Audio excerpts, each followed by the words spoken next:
We're selling the house. Mom's moving in for good, my husband announced at the family barbecue. How sweet. I sold it yesterday. I smiled. My mother-in-law collapsed. But that was just the beginning. I wasn't done yet. I married Gavin 12 years ago, and 2 years later we bought a house just outside Dallas.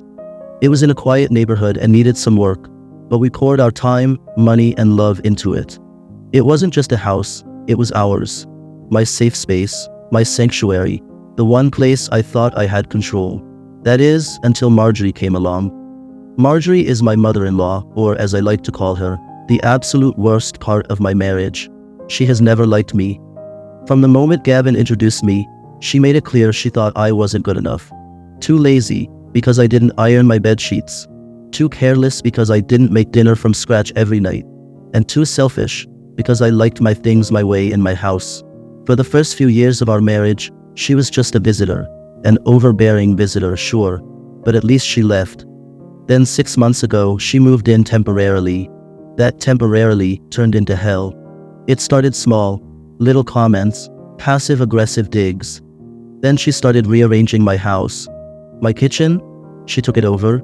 My office. Suddenly, she needed it as her reading room.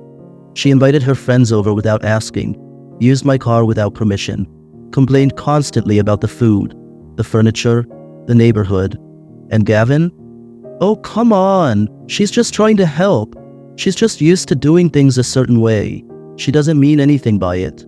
I begged him to set boundaries. He said I was overreacting. I told him I was reaching my limit. He told me to just ignore her. I tried. I really tried. But it kept getting worse. One day I found her going through my closet, holding up my clothes, and shaking her head like she was personally offended by my taste in fashion. "What are you doing?" I asked. She smiled. "Oh, just seeing if you had anything I could wear." "Wear? My clothes?" I looked at Gavin, expecting him to finally say something. He shrugged. "She just wants to borrow something. What's the big deal?" That's when I knew. Gavin wasn't on my side. He never had been. I don't know why that moment did it, but something snapped inside me. I had spent years trying to compromise, trying to be patient, trying not to overreact. And for what? For a husband who dismissed me? For a woman who treated me like a guest in my own home? No, no more. That night I started paying closer attention. Gavin had been acting weird lately, taking calls outside, talking in hushed tones, suddenly very interested in real estate listings. One night after a few drinks, he slipped up. "We'll probably sell the house soon," he said. I froze. "We?" He blinked like he hadn't meant to say it out loud. "I mean, eventually. It's a big house and Mom's getting older. Maybe it's time we downsized." I felt like I was going to be sick. Downsize? That was the first time I'd heard that word. I asked him point blank, "Are you planning to sell the house?" He got defensive. "Not planning, just considering. It's just an idea." Liar. I could tell he was already planning it. And suddenly everything made sense. The calls, the secret conversations, his weird behavior. He was selling our house behind my back, for her. I barely slept that night. The next morning, I called my realtor. Here's the thing. Gavin had bad credit when we bought the house. The mortgage was in my name, which meant I was the legal owner, and that meant I could sell it without his permission. I met with my realtor that afternoon. The market was hot. The house was worth far more than we'd paid. Within a week, I had a cash buyer. No inspections, no contingencies, just a signed contract and a closing date. And I didn't say a word to Gavin. I just waited.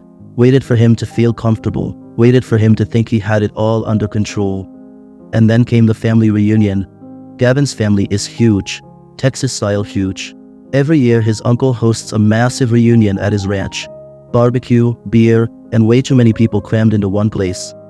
Gavin was in his element, laughing, drinking, soaking up the attention. Then he clinked his beer bottle. "Hey everyone, got some big news," he announced. Conversations died down. I already knew what he was going to say. "We're selling the house," he declared, beaming. Cheers, claps. His mother beamed. "And," he continued, "Mom will be moving in with us permanently." More cheers, more toasts, more backslaps. I just smiled, calmly, casually, and said, loud and clear, "Funny, I just sold it yesterday." Silence. Gavin turned to me, confused. "What?" I pulled out the paperwork. I sold the house yesterday to a lovely young couple. They're moving in next week, his mother shrieked. What do you mean you sold it? Gavin snatched the papers from my hand. His eyes darted over the legal jargon. The color drained from his face. You can't do that, his mother wailed. Oh, but I can, I said, and I did. And that's when the real chaos started. Gavin's face froze in shock. His mother, Marjorie, clutched her chest like I'd personally ripped the air from her lungs. You're lying, she spat. You have to be lying. Gavin looked up, his voice shaking. Tell me you're joking. I crossed my arms. I'm not. The cheers from earlier? Gone. The once lively reunion? Silent. Everyone was staring, some awkwardly shifting, others straight up gawking. Gavin's uncle cleared his throat. Well, this is unexpected. Gavin finally found his voice. How could you? He hissed. This is our house. I tilted my head. Our house? Funny, because you were planning to sell it without telling me. What was I supposed to do? Wait until you surprised me with a for sale sign on the lawn? His jaw clenched. He looked around, realizing this wasn't just a private argument anymore. It was a scene, and he hated looking bad in front of people. He dropped his voice, stepping closer. We'll talk about this later. I smiled. No need. The deal's done. Marjorie screeched. You selfish, ungrateful little... I held up a hand. Careful, we're in public. She ignored me, turning to Gavin. Do something. Gavin, still gripping the papers, took a deep breath. Then he did what he always did, tried to fix things on his terms. This isn't final, he said, shaking the papers. There's still time. We can call the buyers, tell them there's been a mistake. I laughed. Actually, it is final. It's a cash deal, Gavin. Signed, done, over. I could see it hit him, the reality, the weight of what he'd just lost. And then, as if on cue, Marjorie collapsed. 1 second she was screeching. The next she was clutching her chest and sinking to the ground. A few of Gavin's cousins rushed forward, panicked. Someone yelled for water. Someone else asked if they should call 911. Gavin freaked out. Mom? Mom? He dropped to his knees, patting her face like he thought she might disappear into thin air. Breathe, okay? Just breathe. Marjorie groaned dramatically. I can't breathe. I rolled my eyes. This woman had spent months faking illnesses to get attention, but I knew better than to call her bluff in front of her adoring family. Someone handed her a glass of water. She sipped it, shaking like a leaf. This is too much, she croaked. My heart, my blood pressure. Gavin turned to me, eyes wild. Look what you've done. I raised an eyebrow. You mean, look what you did? You're the one who tried to sell the house behind my back? I just finished what you started. This isn't over, he growled. I shrugged. We'll see. Marjorie, still playing the part of a dying woman, weakly gripped Gavin's sleeve. Get the papers, she whispered. Find a way to undo it. I leaned down just enough so she could hear me. You know what's bad for blood pressure, I murmured. Stress. You might want to take it easy. Her eyes blazed, but she was stuck. Collapse for real or admit she was faking. Checkmate. I left the reunion early. I figured Gavin would stew in his anger for a few hours, maybe cool off. I was wrong. By the time I pulled into the driveway, his car was already there. The second I stepped out of mine, he was storming toward me. We need to talk, he snapped. I walked right past him. No, you need to listen. He followed me inside, slamming the door behind him. I don't know what's gotten into you, but you can't just sell our house without talking to me. I turned on him. Oh, you mean like how you were planning to sell it without talking to me? He flinched but recovered quickly. That's different. I laughed. How? Because I was doing it for us. I scoffed. No, you were doing it for her. His eyes flashed with anger. She's my mother. She needs a place to live. Then she can buy one, I shot back. He clenched his fists. You don't get it, do you? Family takes care of each other. Oh, I get it, I said.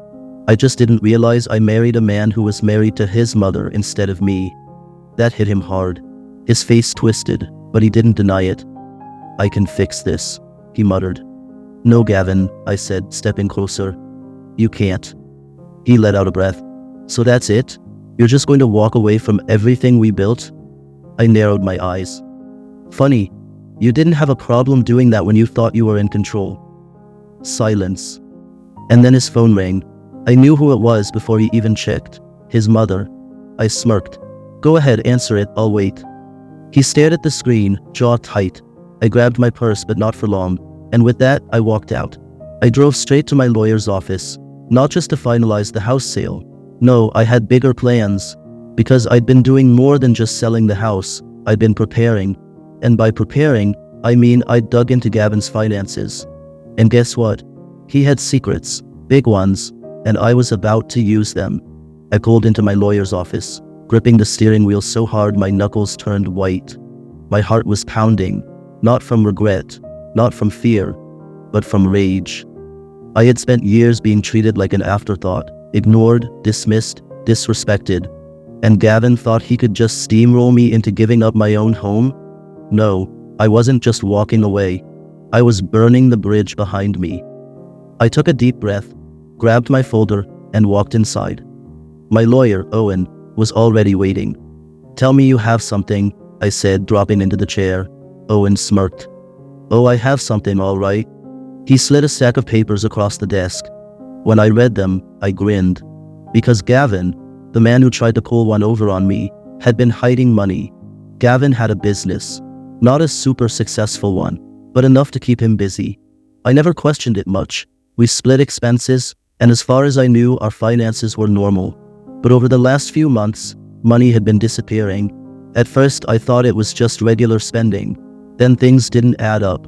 Our joint account was lower than usual, credit card payments were late, and Gavin had been withdrawing large sums of money, thousands at a time. I asked him about it once. He brushed it off, said it was for investments. I pretended to believe him, but I had my suspicions. So while I was selling the house, I did a little digging, and Owen found exactly what I was looking for. Gavin wasn't just moving his mother into our house. He was funneling money into a secret account. And guess who had access? His mother. I got home late that night. Gavin was waiting, arms crossed, face tight.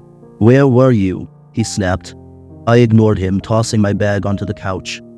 We're not done talking about this, he said. You're right, I answered. We aren't. I pulled the papers from my bag and tossed them onto the coffee table. He frowned, picking them up. As his eyes scanned the pages, his face paled, his jaw twitched. Where did you get this? I have my ways. Silence. Then he laughed, a short, humorless, panicked laugh. You went through my finances? I crossed my arms. Didn't think I'd find out? It's not what it looks like, he said quickly, but I could see the sweat forming on his forehead. Oh? Because it looks like you've been moving money into an account that I don't have access to, and it looks like your mother has been helping you do it. His mouth opened, then closed. Was this part of the plan? I asked. Sell the house, cash out, move her in, and then what? Leave me with nothing? No, of course not. He ran a hand through his hair. It's complicated. I've got time, I said flatly. He hesitated, then did what he always did. He lied. It was for us. I almost laughed. Try again. He sighed, rubbing his face. Fine, I was just keeping some money aside, just in case. Just in case what? His silence was deafening. And then his phone rang. We both looked at it. The screen flashed Mom, I smirked. Go ahead, answer it, I'll wait. He didn't move. I took a step closer, lowered my voice. You know what's funny? I checked the withdrawals. Guess when they started? His Adam's apple bobbed. The same month she moved in, busted. I should have been furious, but honestly, I just felt done. Gavin wasn't just a bad husband. He was a coward, a liar, a mama's boy who would rather betray his wife than stand up to his own mother. And I was so over it. I grabbed my purse. Gavin tensed. Where are you going? I smiled. To make sure I take everything before you and Mommy Dearest try to. His face darkened. You can't just leave. I raised an eyebrow. Watch me. He grabbed my wrist. We can fix this. I yanked my arm away. No, you can fix this. You can tell your mother to find her own house. You can tell your secret account goodbye. You can learn how to live without me. His eyes flared with panic. You don't mean that. I did, and for the first time, I wasn't scared to show it. I stepped back, and with one last look at the man I thought I married, I turned around and walked out. I walked out that night, but I knew it wasn't over. Gavin wasn't the type to let things go, especially when it meant losing control. For the next few days, I ignored his calls, his texts, the pathetic "let's talk" messages he left on my voicemail. Then came the emails, then the threats. If I didn't fix this, he'd fight me on everything: our finances, our assets, everything. But I was ready for war, and I had one last move to play. Gavin thought he was slick, thought he could gaslight, manipulate, weasel his way into getting what he wanted. But he underestimated one thing: I had nothing left to lose. So when Gavin called and demanded we meet at his mother's house, I agreed. Not because I wanted to reconcile, but because I wanted to end this. The second I walked in, I knew it was a setup. Marjorie was sitting on the couch like some Victorian widow in mourning. Gavin stood next to her, arms crossed, trying to look tough. The performance began the moment I sat down. "I just don't understand how you could do this," Marjorie said, shaking her head. "After everything I've done for you," I laughed. "You mean after everything I've done for you? Hosting you in my house for 6 months? Cooking, cleaning, putting up with your constant insults?" She sniffled. "I was just trying to help." Gavin jumped in. "We don't have to fight. We just need to find a solution." I crossed my arms. "The solution is simple. You two get your own place and leave me the hell alone." Gavin clenched his jaw. "I can't just abandon my mother." I tilted my head. "Oh, but you can abandon me?" Silence. Marjorie, ever the drama queen, let out a shaky sigh. "I knew you were selfish, but I never thought you'd ruin my son's life." I pulled out my phone and pressed play. A recording filled the room. Gavin's voice, his own words. "Just hold on, Mom. Once we sell the house, she won't have anywhere to go. She'll have to do whatever we say. I'll take care of everything. Just trust me. She won't know until it's too late." Marjorie gasped. Gavin went pale. I smiled. "Oops," I said, locking my phone. "Guess I did know." Gavin lunged forward, trying to grab the phone. How did you?" I stepped back. "You think I'm stupid? I knew you were up to something, so I recorded our conversations. Every whisper, every accidental slip." I held up my phone. "And now I have proof." His face twisted in fury. You. I pulled out another set of papers. "This," I said, "is my lawyer's letter confirming that since the house was in my name, I don't owe you a dime from the sale." I smirked. "I get to keep everything." Marjorie actually screeched. Gavin grabbed the papers, flipping through them desperately, his breathing shallow. This isn't fair." I smiled. "Neither was your little plan." He threw the papers down. "You're going to regret this." I raised an eyebrow. "Oh, like how you regret getting caught?" He clenched his fists. Marjorie was full-on sobbing now, rocking back and forth like she was the real victim here. I grabbed my purse. "Good luck with your new living arrangements," I said, heading for the door. Gavin's voice was ice cold. "You ruined everything." I turned back one last time. "No, Gavin, you did." And with that, I walked out for good. Gavin tried to fight. He really did. He even tried to challenge the house sale in court, but legally he didn't have a leg to stand on. He and Marjorie ended up in a tiny apartment, one that was way smaller than the house they'd been planning to steal from me. I moved into a gorgeous condo downtown with my own money, my fresh start. And for the first time in years, I could breathe. Because when I looked around, I saw a home that was truly mine, and no one, not Gavin, not his mother, not anyone, could take that from me. Some people say revenge isn't worth it, that it doesn't fix anything. But let me tell you something. Watching Gavin and his mother scramble to survive after trying to screw me over, that was the sweetest justice of all, and I'd do it again in a heartbeat.